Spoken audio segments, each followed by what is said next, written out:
നാടകപ്രേമികളുടെ മനസ്സ് നിറച്ച ഇറ്റാലിയൻ നാടകകൃത്ത് ദാരിയോ ഫോയുടെ നാടകമായ അരാജകവാദിയുടെ അപകടമരണം. കോഴിക്കോട് സർവകലാശാലയും കേരള പഠന വിഭാഗവും നാടകക്കൂട്ടം ക്യാമ്പസ് തിയേറ്ററും ചേർന്നാണ് നാടകം അരങ്ങിലെത്തിച്ചത്. രാഷ്ട്രീയ നാടകവേദി ഇല്ലാതായിട്ടില്ലെന്ന് തെളിയിക്കുന്നതായിരുന്നു നാടകം കാണാനെത്തിയവരുടെ പങ്കാളിത്തം.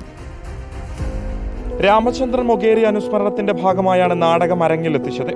അരാജകവാദിയുടെ അപകടമരണത്തിലൂടെ കസ്റ്റഡി മരണവും ഭരണകൂട ഭീകരതയും വ്യക്തമായി വരച്ചുകാട്ടുന്നുണ്ട്. ആൾമാറാട്ടം നടത്തിയതിന് ആദ്യമായിട്ടല്ല നീ പിടിയിലാകുന്നതല്ലേ? നീ എത്ര തവണ പിടിക്കപ്പെട്ടിട്ടുണ്ടെന്ന് എന്റെ കയ്യിൽ കണക്കുണ്ട്. ആകെ 11 പ്രാവശ്യം. അതെ, പക്ഷേ ഒരിക്കലും ശിക്ഷിക്കപ്പെട്ടില്ല. ഒരിക്കലും ഇത്തവണ മോൻ രക്ഷപ്പെടില്ല. ഭീകരവാദിയെന്ന് മുദ്രകുത്തി പിടികൂടിയ വിദ്യാർത്ഥി കസ്റ്റഡിക്ക് പിന്നാലെ കൊല്ലപ്പെടുന്നു. ഇതിനെക്കുറിച്ചുള്ള അന്വേഷണമാണ് നാടക പശ്ചാത്തലം. ക്യാപ്റ്റൻ റാവുവായി എത്തിയ കഥാപാത്രം കഥാഗതിയെ നയിച്ചു. പത്രപ്രവർത്തകയായ മരിയയാണ് മറ്റൊരു പ്രധാന താരം. പ്രൊഫസർ എൽ തോമസ് കുട്ടിയാണ് സംവിധായകൻ.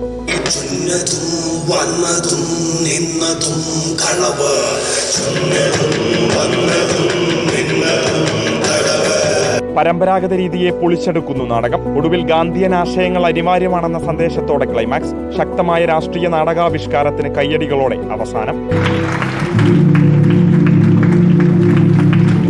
രാമചന്ദ്രൻ മൊഗേരി എന്ന് പറയുന്നത് നമുക്ക് മറക്കാൻ പറ്റാത്ത ഒരു നാടക ആർട്ടിസ്റ്റാണ്. അദ്ദേഹം മരിച്ചിട്ട് ഒരു വർഷം കഴിഞ്ഞെങ്കിലും ശരി, കേരളത്തിൽ കാര്യമായിട്ട് ഒരു തരത്തിൽ അദ്ദേഹത്തെ ഓർമ്മിക്കപ്പെടുന്നില്ല.